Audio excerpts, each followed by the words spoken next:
RWS department లో state మొత్తం మీద 112 ల్యాబొరేటరీలు ఉన్నాయి సార్. దీంట్లో 526 మంది పనిచేస్తున్నారు. ఒక్కొక్కళ్ళు దాదాపు 20 సంవత్సరాల నుంచి వర్క్ చేస్తారు. రీసెంట్ గా మన ఎలక్షన్ అయిపోయి మన గవర్నమెంట్ వచ్చిన తర్వాత ల్యాబ్లలో నుంచి కొంతమంది తొలగిస్తున్నారు. అది కొంచెం ప్రాబ్లం. వీళ్ళని తీసేసి వాళ్ళ తరపు మనుషులు పెట్టుకోమని చెప్పి చెప్తున్నారు.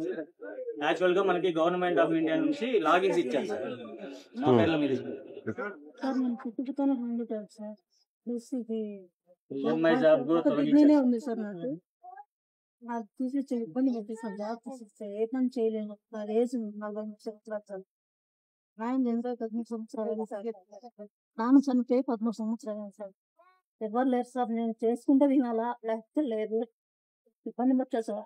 మీరు పనిచేస్తారు హెల్పర్ గా పనిచేస్తుంది సార్ కమలాపురంలో.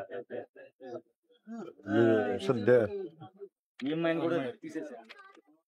ఒకసారి నేను చెప్తాను, అది ఆర్డీ వెళ్తే మాట. సో నేను ఫాలోఅప్ చేస్తాను, మీరు